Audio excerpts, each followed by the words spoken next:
Aurélien Lecoq, qui est député LFI du Nord, nous a rejoint. Bonjour. Bonjour. Bienvenue sur notre plateau. Justement, on va écouter votre patron. Enfin, si je puis m'exprimer ainsi, votre patronne, officiellement, c'est Mathilde Panot. Mais on va écouter le patron quand même, Jean-Luc Mélenchon.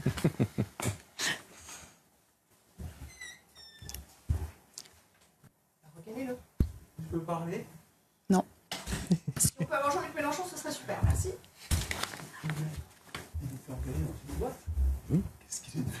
Bon, eh ben écoutez, on va pas la voir, donc c'est pas grave. Aurélien Lecoq, voilà, on va l'écouter. Il est l'origine du chaos, parce qu'il a convoqué des élections législatives anticipées dont il n'a pas voulu assumer le résultat. Et depuis cette heure, la République, la démocratie est faussée. Et ce type de situation se paie toujours. La vie politique d'un peuple passe par ses institutions et le respect du fonctionnement de ces institutions suppose le respect scrupuleux de la volonté du peuple. Sinon, ça n'est plus une démocratie. Bon, la destitution, ça va être quand même compliqué à obtenir. Là, quand on fait les comptes, on n'y est pas quand même. Puisque le RN, ils veulent pas voter avec vous. Donc comment vous allez faire? On est dans un moment qui est très grave de l'histoire de notre pays. C'est ce qu'a dit Jean-Luc Mélenchon juste avant.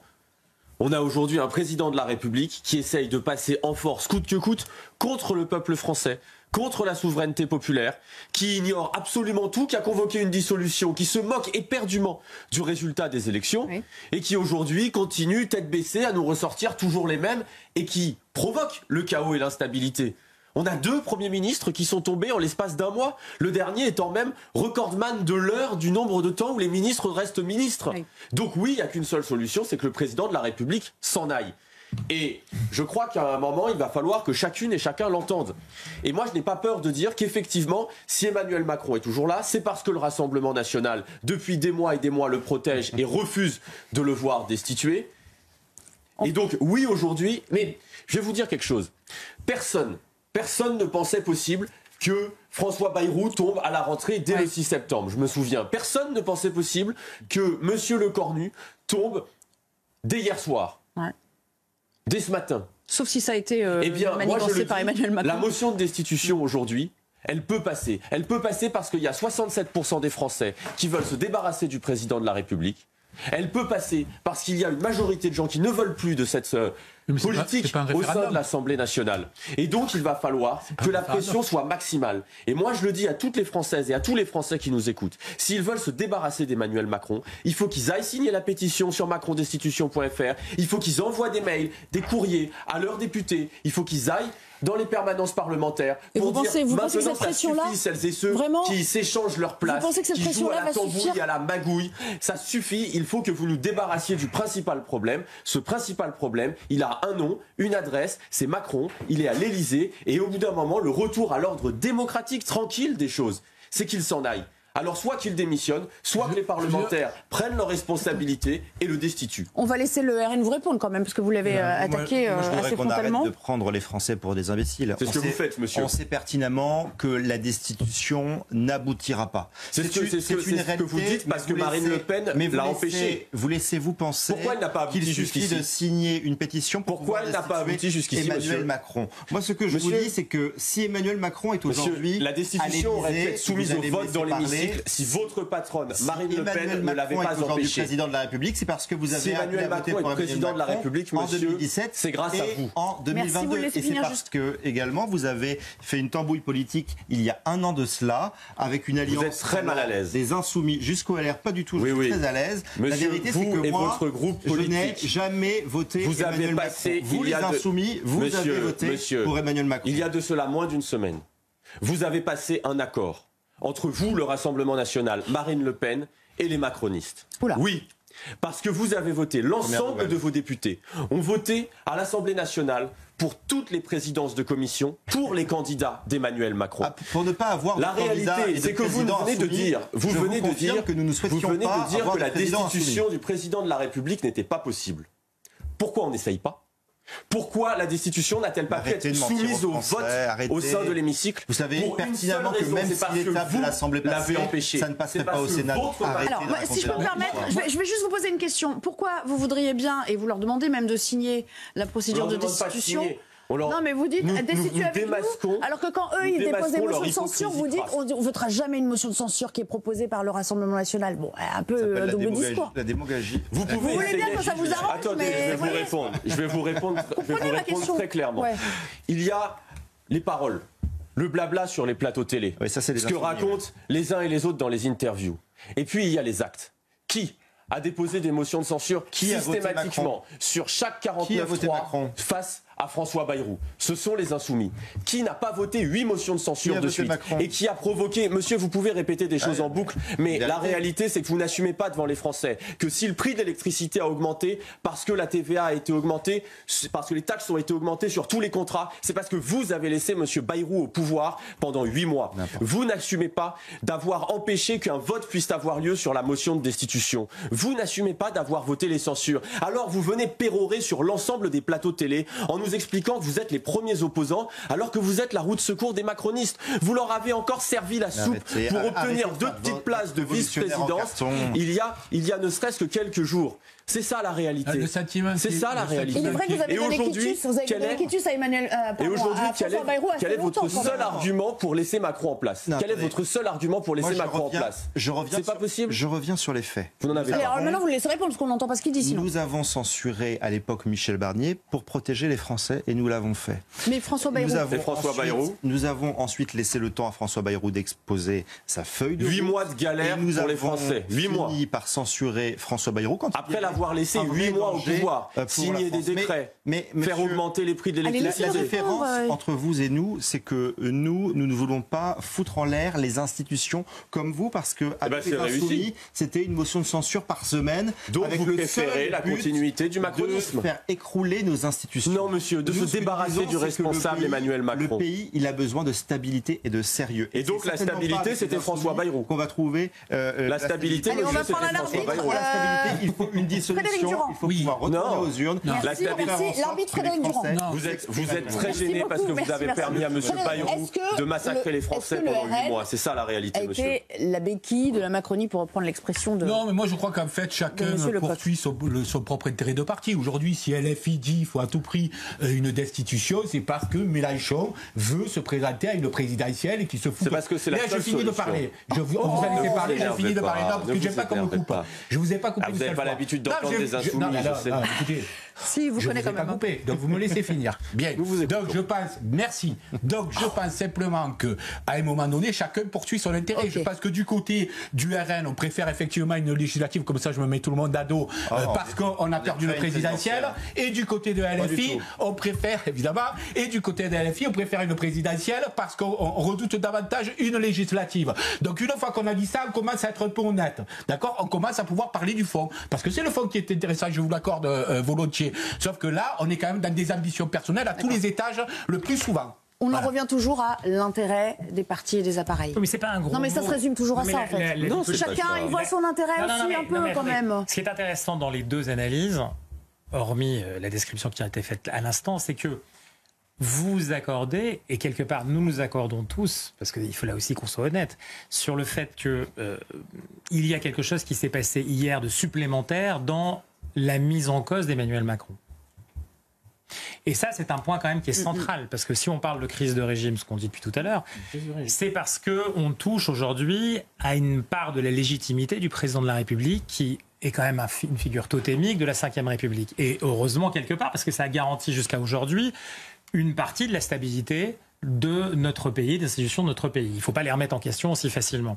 Donc on a, par rapport à ça, finalement une analyse assez commune, parce que tout le monde remonte à la dissolution et à l'intérieur de ce qui s'est passé après derrière, le choix pour les uns, le choix pour les autres, ainsi de suite. Donc après, il y a des modules de réponse ou des modèles de réponse plus exactement qui sont différents et qui, évidemment, tiennent compte de l'intérêt stratégique de chacun des mouvements. Oui. Mais pas seulement. Pas seulement. Moi, je ne ferai pas insulte à ces deux partis comme à les autres partis de ne pas avoir aussi une vision politique, une vision de société qui n'est pas simplement liée à l'idée que Marine Le Pen, si elle part plus tôt ou après, elle pourra se présenter, ainsi de suite, ou Jean-Luc Mélenchon, si c'est maintenant, avant qu'il soit trop vieux, peut y aller, alors qu'après, c'est un peu compliqué. Donc, oui, c'est pas... Non, mais je veux dire, La oui, vie politique, il y a plusieurs facteurs, bien sûr.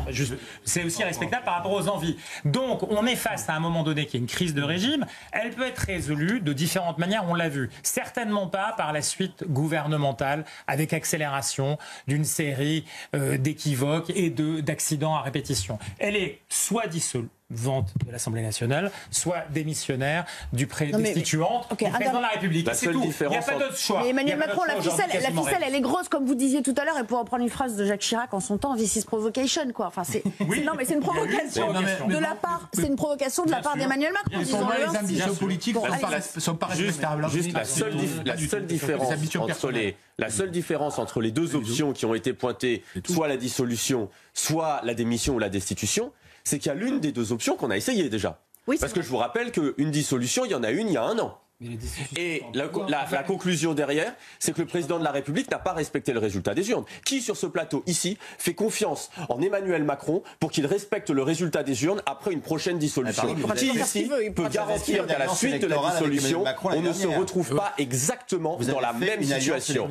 Eh bien, Macron l'année dernière. Il n'a pas respecté le résultat des urnes, monsieur. À l'Assemblée nationale. Mais attendez, je vois bien que vous paniquez parce qu'on vient d'expliquer que la dissolution ne servait à rien et que Jordan Bardella vous a dit que c'est ce que vous devez raconter sur ce plateau. Mais je vais vous poser la question autrement. Est-ce que vous pensez qu'aujourd'hui, le NFP serait intact s'il devait se reformer? Non. Nous avons proposé très simplement ce matin par la voix de Jean-Luc Mélenchon qu'il puisse y avoir une rencontre du nouveau Front Populaire, de l'ensemble des partis qui ont été les premiers composants du nouveau Front Populaire pour être prêts à toutes les initiatives. Mais je le redis et je veux que ce soit entendu très clairement. À quoi servirait une dissolution si le président de la République n'en respecte pas le résultat? Faire la même chose, d'accord. Donc le problème, c'est Emmanuel Macron. Le problème, c'est pas le Cornu. Le problème, c'est pas Bayrou. Le problème, c'est Emmanuel Macron. Tous les autres sont des pantins. Et donc, il faut qu'il s'en aille.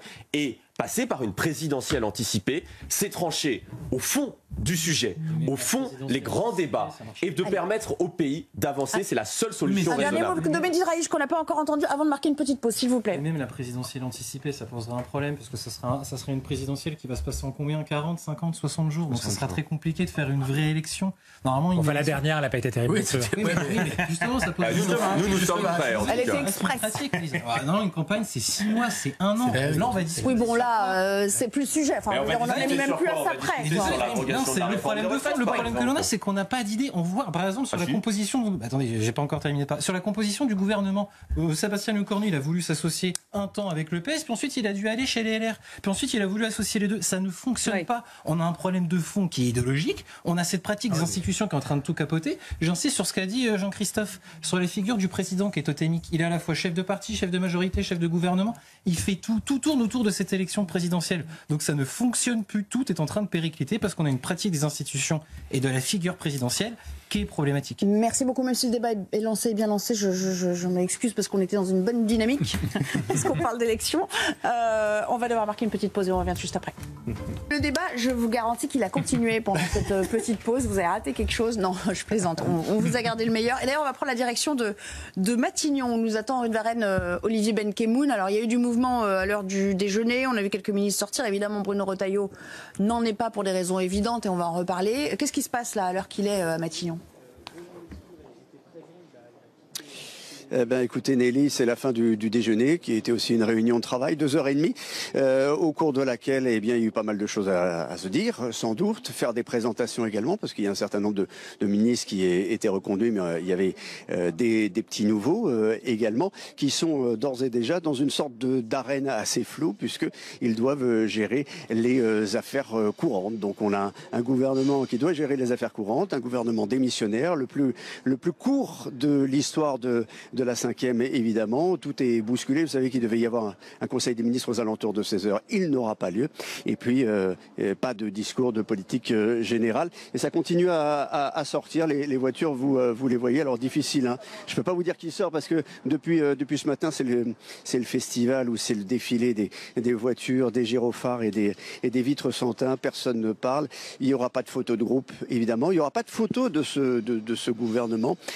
Simplement, était présent présent deux LR, Rachida Dati et puis Annie Genevard. Donc tous les LR n'avaient pas boycotté ce déjeuner de travail. En tout cas, ils restent dans une forme de continuité, puisque de toute façon, ils doivent gérer les affaires courantes pour une durée qui reste indéterminée. Oui, à présent.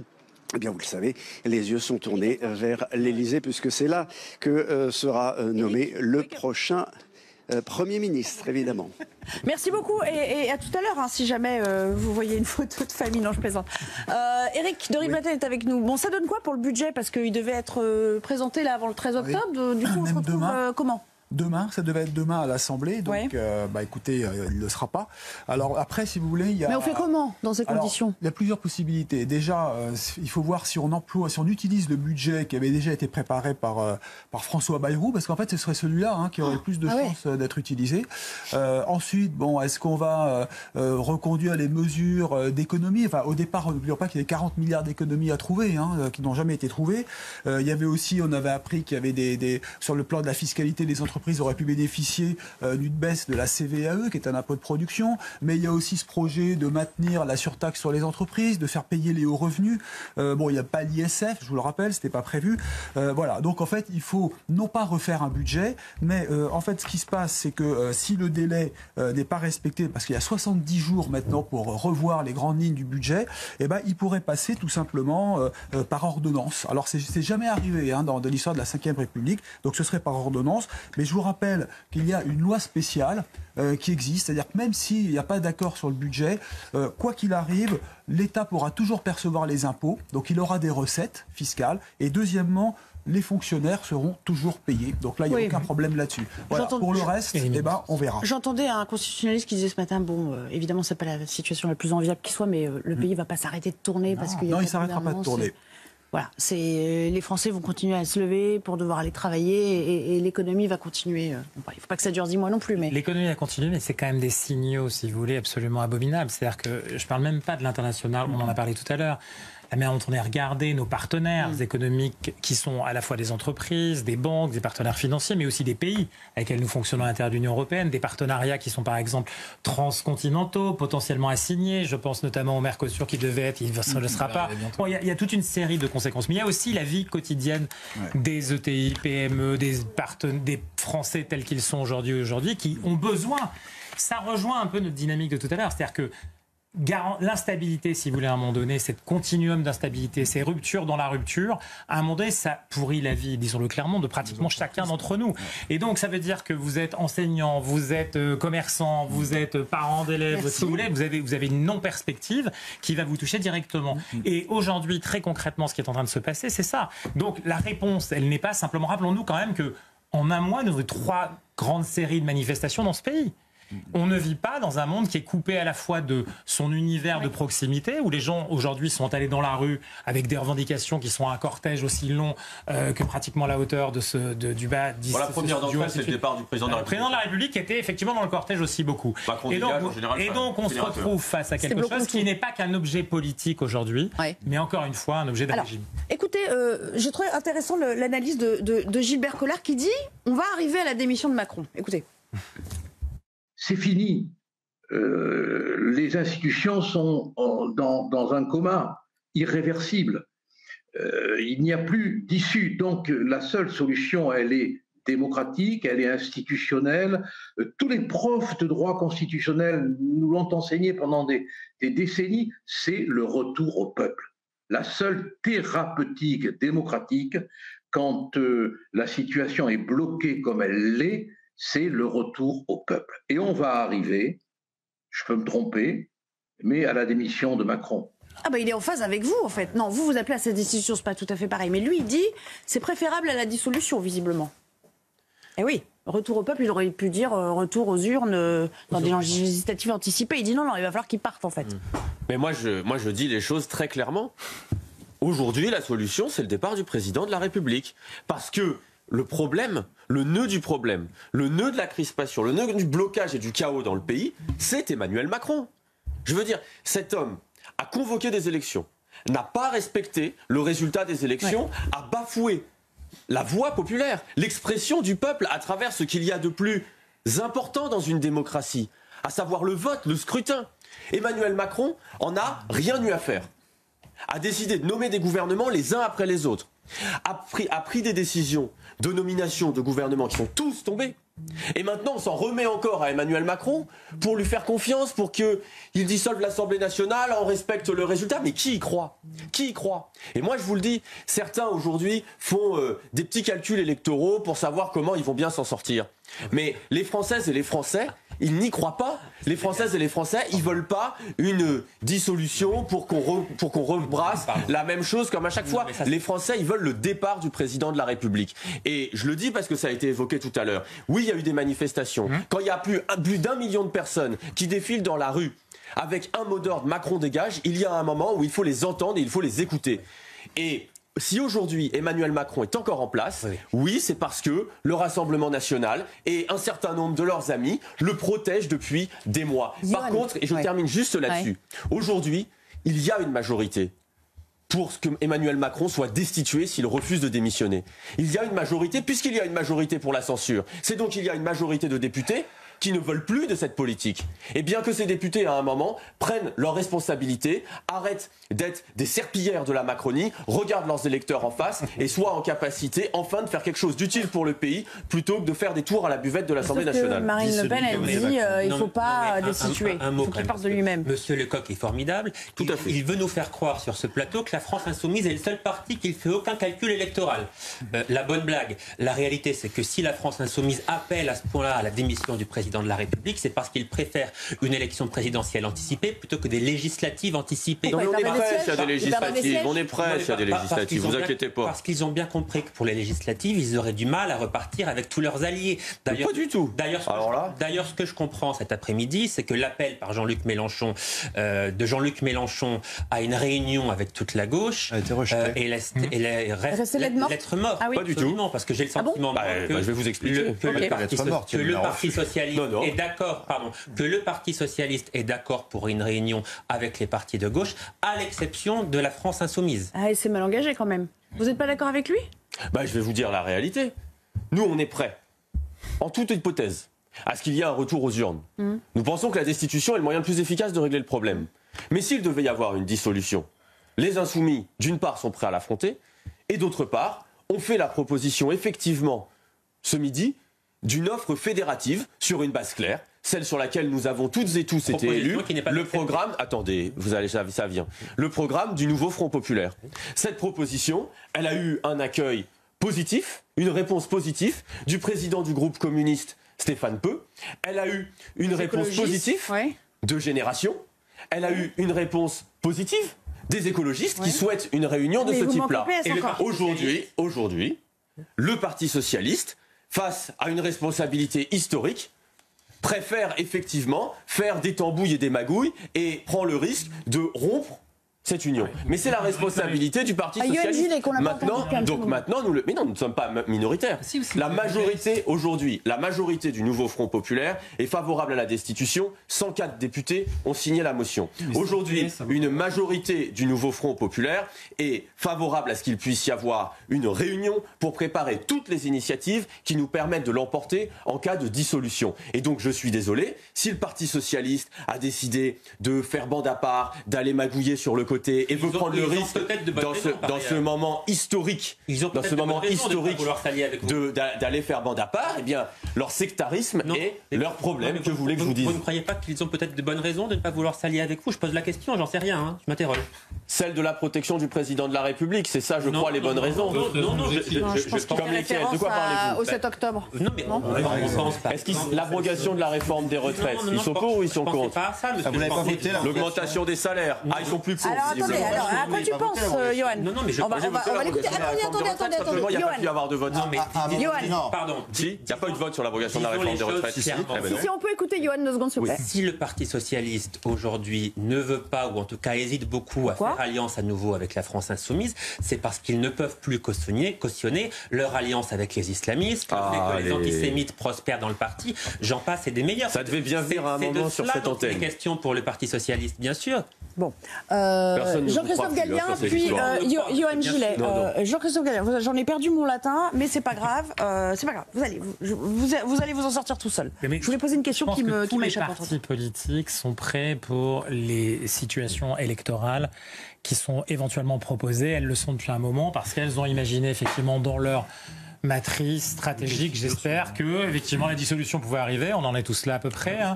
Yohann dit ça peut venir de quelques jours, quelques semaines, et c'est vrai que ça peut être plutôt ça. Et puis tous, évidemment, en tout cas en grande partie, pour certains ils le redoutent, pour d'autres ils le souhaitent. Je pense que les deux partis qui sont présents ici, ils sont prêts aussi et très largement outillés pour la présidentielle, parfois avec même une préparation extrêmement poussée. Donc je crois que, et ça c'est pas un gros mot, encore une fois, un parti politique c'est aussi ça, c'est prendre le pouvoir. Moi je crois qu'il faut qu'on arrête aussi de penser que la vie politique c'est simplement faire, comme monsieur Le Cornu disait ce matin, la ligne verte, la ligne rouge, les arrangements, l'état du pays, bien sûr, mais l'état du pays il arrive à un moment donné parce qu'il y a une pratique du pouvoir aussi. Et cette pratique du pouvoir, effectivement, elle doit être contestée par des forces politiques qui ne sont pas d'accord. Alors les socialistes, oui, pourquoi pour l'instant ils se disent mais ils sont même proposés pour fabriquer un gouvernement. Oui. Donc ils ne sont pas du tout sur cette ligne-là. Vous avez vu le tweet d'Olivier Faure ce matin, Nelly, moi je pense que les socialistes... Il remercie Sébastien Lecornu d'avoir agi comme ça. Les socialistes placés devant le mur de la dissolution et l'élection législative qui viendra derrière, vous verrez qu'ils recomposeront assez rapidement une alliance électorale avec leurs ex-partenaires. Oui, ça y est, j'ai retrouvé ma question. J'ai retrouvé le sens de mes propos. Effectivement, c'est ce que je voulais vous demander. La gauche a toujours prouvé quand même, quand l'heure était à ses yeux grave, qu'elle était capable de faire bloc rapidement. Et pour preuve, le NFP, le programme, il a été composé en un temps record, Mehdi Raich. Et ça se voit d'ailleurs, pas sur toutes les municipales. Ils sont réactifs de ce point de vue-là. Sur beaucoup de municipales où il y a des accords avec à la différence d'autres formations. Attention, parce qu'il y a un point que personne ne nous souligne, mais s'il y a effectivement dissolution et que juste après il y a les élections municipales, ça peut se payer très cher pour le PS. Parce que s'il y a l'alliance avec LFI notamment, qui est un peu répulsif, on l'a vu avec le sondage de ce week-end sur le fait qu'il peut y avoir à la fois un front anti-républicain traditionnel côté RN, mais aussi un front anti-LFI. Vous n'entendez pas le ça PS peut se payer très cher. Donc le PS, il joue une carte, un peu sa carte joker en ce moment. Donc ça peut être très compliqué pour eux en interne. Yohann Gillet, parce qu'on l'a pas beaucoup entendu, pourquoi Marine Le Pen tient mordicus à ce qu'Emmanuel Macron parte de lui-même et ne veut pas une destitution? Mais pour deux raisons. Est-ce que c'est une posture, le fait de dire on respecte le fonctionnement des institutions? Oui, parce que l'on respecte le fonctionnement des institutions, qu'il ne faut pas oublier qu'Emmanuel Macron a été élu démocratiquement avec l'aide des Insoumis. Oui, vous défendez le fait qu'il reste en place? Non, pas du tout. C'est ce que vous venez de faire. Non, nous souhaitons donc vous voulez que le président de la République reste en place. Nous pensons que le président de la République, vous allez me laisser finir, doit démissionner de lui-même parce que... donc vous appelez à sa démission? Mais on a toujours été très clair en la matière. Non, justement, on a du mal à comprendre. Bon. Président de la République, il doit démissionner, mais vous l'appelez pas. Se saisir de cet outil qui lui est offert, la démission, pour pouvoir faire en sorte que le pays puisse avancer et que les Français puissent se réexprimer. Donc, vous souhaitez qu'Emmanuel Macron démissionne, c'est ce que vous dites. S'il vous plaît, arrêtez de donner des leçons, parce que vous donnez des leçons à la terre entière, mais encore une fois, vous avez passé votre temps à être la béquille d'Emmanuel Macron. Vous avez voté pour lui en 2017. Mais attendez, c'était intéressant ce que vous disiez. Une alliance électorale. Vous souhaitez qu'Emmanuel Macron s'en aille. En 2024, nous pensons que ce serait salutaire. Est-ce que vous souhaitez que M. Macron s'en aille? Ce serait le meilleur moyen. Il vient de vous le dire. Ce serait le meilleur moyen pour que les Français. Mais ils ne forceront pas, ils ne forceront pas le bras. C'est avancer. Est-ce que vous souhaitez que Macron s'en aille? Et à la suite d'une élection présidentielle, il y aurait évidemment une élection législative anticipée. Et si Emmanuel Macron devait s'en aller, nous nous en féliciterions. Nous l'avons dit 40 fois. Alors, vous souhaitez le départ d'Emmanuel Macron, mais vous lui permettez de rester en place parce que vous refusez de voter la destitution. La destitution Personne ne comprend rien à ce que vous dites. Mascarade est un mensonge aux Français parce que vous savez pertinemment que cela n'aboutira jamais. Donc vous mentez aux Français et vous vous servez de la colère des Français c'est vous qui l'empêchez. Tenter de prospérer électoralement. Mais les Français ne sont pas dupes, ils savent à quel point les insoumis ne sont ni respectueux des institutions, ni respectueux d'ailleurs des Français. Bon, on va rejoindre Dounia Tingour qui nous attend à l'Assemblée. Une réunion de renaissance est prévue cet après-midi. Et puis bien sûr, on rappelle aussi celle du RN, puisqu'on parlait avec Yohann Gillet, qui est prévue, je crois, autour de 17h avec les députés. C'est bien cela, ma chère Nelly. La journée marathon se poursuit ici à l'Assemblée nationale puisque l'heure est aux réunions des groupes parlementaires. Après l'annonce choc de la démission du Premier ministre, il est l'heure non seulement pour l'opposition de se préparer, mais aussi pour le bloc central de préparer sa riposte. Peut-être même, chère Nelly, de s'éloigner de la Macronie. C'était le vœu de Gabriel Attal. Il y a une réunion des députés Ensemble pour la République ici à l'Assemblée nationale à partir de 16h, suivie d'une autre réunion, cette fois-ci au bureau exécutif au siège à 17h. Il faut également accorder les violons du côté du Rassemblement national, même si Marine Le Pen et Jordan Bardella ont été assez clairs tout à l'heure au siège, puisqu'ils ont parlé tout simplement d'une dissolution. Ils ont appelé de leur vœu à une dissolution, et une réunion des parlementaires du Rassemblement national est donc prévue à 17h. Et enfin, puisqu'on parlait de l'opposition, du côté de la gauche, on entend beaucoup la voix de Jean-Luc Mélenchon qui veut revenir comme le chef de file de la gauche en proposant une réunion du nouveau Front populaire qu'on croyait oublié, mais qui finalement renaît de ses cendres. Mais pas sûr que le Parti socialiste se joigne à cette réunion de la gauche. Vous voyez, cette démission de Sébastien Lecornu a finalement réussi une chose, celle de redistribuer les cartes du jeu politique. Beaucoup, bon, on vient d'en parler, effectivement. En tout cas, ils ont le sens de l'anticipation. Hein. Du côté de LFI, ça c'est sans nul doute. Mon cher Johan, oui. Emmanuel Macron, il doit parler ce soir ou demain. Enfin là, il ne peut pas laisser traîner les choses, au moins pour prendre la mesure de séisme qui s'est passé et en tirer les conséquences. L'Élysée dit qu'à ce stade, aucune prise de parole n'est prévue ce soir. Incroyable. Donc on comprend que le président est probablement en train d'hésiter, ne sait pas trop quoi faire. Il est certainement très isolé, bien seul en ce moment pour prendre effectivement ses décisions, parce que effectivement il n'a plus beaucoup de cartes en main, le président de la République. Moi je comprends qu'il hésite à dissoudre l'Assemblée nationale. L'état du pays, l'état du Parlement le nécessiterait. Je pense que c'est inéluctable. Donc s'il ne le fait pas là, c'est reculer pour mieux sauter. Mais il refuse de le faire. Ce qu'il n'a eu de cesse de faire jusqu'ici. Oui, mais c'est sa dernière cartouche. Parce qu'une fois qu'il aura dissous l'Assemblée nationale, si on se retrouve avec une assemblée qui est encore ingouvernable, ensuite la question qui sera posée inéluctablement, ce sera la question de sa démission. Alors il ne lui restera plus que cette carte-là. Donc évidemment, parce qu'il essaie d'en gagner précisément. Oui, bien sûr. Voilà. Pourquoi perdre du temps? Parce qu'il essaie d'en gagner. Voilà. C'est une réponse comme une autre. Allez, un dernier mot, si vous voulez, parce que c'est la fin de l'émission. Et je trouve que la démonstration qui vient d'être faite était absolument brillante, de nous expliquer que oui, aujourd'hui, il n'avait pas d'autre choix pour se sauver que de passer par la dissolution, qui lui permettrait de gagner du temps jusqu'à ce que ce soit de nouveau le blocage et qu'enfin il s'en aille. Eh bien, moi, je propose aux Françaises et aux Français que nous gagnions du temps, et je le dis, toutes celles et ceux qui ne voteraient pas une motion de destitution participeraient à faire gagner du temps à Emmanuel Macron et lui permettraient de faire durer le supplice qu'il fait endurer aux Français. Merci beaucoup à tous les deux d'avoir répondu à notre invitation, Yohann Gillet et Aurélien Lecoq. Merci Jean-Christophe d'être resté avec nous également cet après-midi.